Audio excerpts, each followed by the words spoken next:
La deuxième phase du projet de protection de la côte à l'est de Cotonou évolue normalement.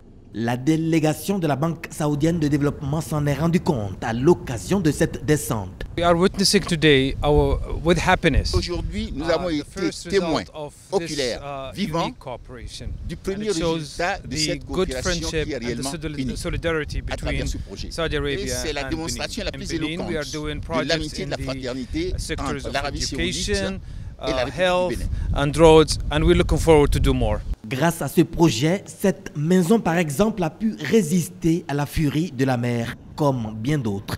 Son avancée est maîtrisée sur une emprise de 40 à 50 mètres. La mission a trois objectifs. Le premier, c'est de participer à la réception officielle des infrastructures éducatives de l'université de Kétou. Deuxièmement, la délégation est là également pour évaluer les résultats et les performances de l'assistance fournie jusqu'à ce jour par le Fonds saoudien du développement au gouvernement du Bénin. Et la réalisation de l'érosion côtière, c'est l'un des masterpieces, comme on dit en anglais, de cette coopération où le Fonds saoudien du développement a été l'un des pionniers avec les autres institutions arabes pour financer cette phase 1. Donc ils sont venus constater eux-mêmes quel est le résultat. Et la satisfaction est totale, comme l'a dit M. Ibrahim El-Turki. Ils ont vu que le résultat est patent. Il y a maintenant la plage qu'on arrive à récupérer. Et ceci se situe dans le droit fil, je le lui ai expliqué, du programme d'action du gouvernement. Ensuite, le Fonds saoudien de développement finance l'hôpital de Savet.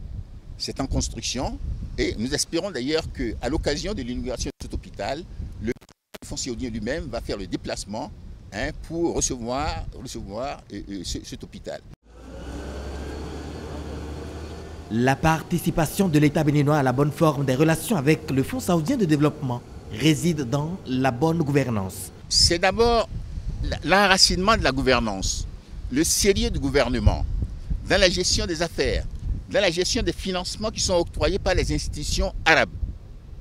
Lorsque ces conditions sont réunies, ces institutions sont beaucoup plus motivées pour donner davantage de ressources au gouvernement. Et je dois vous avouer que dans le cas d'espèce, le président Talon est très à cheval sur le renforcement de la gouvernance, à travers en particulier les performances des projets. Parce que tout se résume à l'investissement. Quand l'investissement marche, automatiquement la croissance est au rendez-vous. Le Fonds saoudien de développement prévoit également d'accompagner le gouvernement dans plusieurs autres domaines en vue d'impacter les populations.